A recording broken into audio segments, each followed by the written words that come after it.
देखिए, भारतीय जनता पार्टी शिक्षा माफियाओं के साथ मिलकर देश के नौजवानों का भविष्य बर्बाद कर रही है।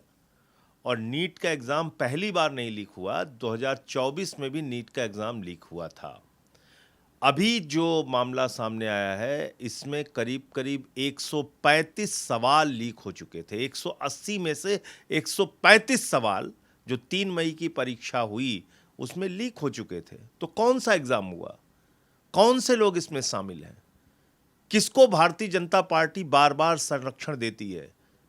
कौन से वो लोग हैं जो मोदी से, बीजेपी से जुड़े हुए लोग हैं, जो इस पूरे शिक्षा के कारोबार को और शिक्षा के माफिया गिरोह को चलाने का काम करते हैं, जो पेपर लीक में शामिल रहते हैं? इसकी जब पड़ताल होगी तो आपको पता चलेगा कि ये सारे के सारे ऐसे लोग हैं जिनका कहीं ना कहीं कनेक्शन भारतीय जनता पार्टी के साथ है, और इसीलिए उनको बचाया जाता है।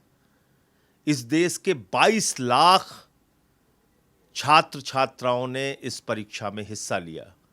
अगर आप उनके परिवारों को मिला लीजिए तो करीब करीब 1 करोड़ लोग इस पेपर लीक से प्रभावित हुए। और बाकी आप छात्रों को सोचिए, जो कितनी मेहनत से पढ़ाई करते हैं, कितनी मेहनत से तैयारी करते हैं, और उसके बाद ये पेपर लीक के कारण उनका भविष्य बर्बाद हो जाता है।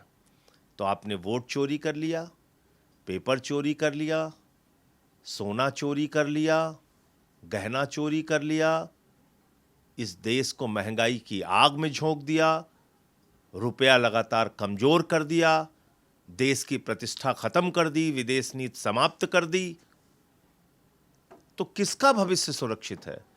चाहे नौजवान हो, चाहे माताएं बहनें हो, चाहे व्यापारी हो, किसी का भविष्य मोदी राज में सुरक्षित नहीं है। और मैं ये समझता हूं कि ये पेपर लीक नौजवानों के साथ उनके पेट और पीठ दोनों पर छुरा मारने का और विश्वासघात करने का काम भारतीय जनता पार्टी की सरकार ने, मोदी जी की सरकार ने और उनकी राज्य सरकारों ने किया है।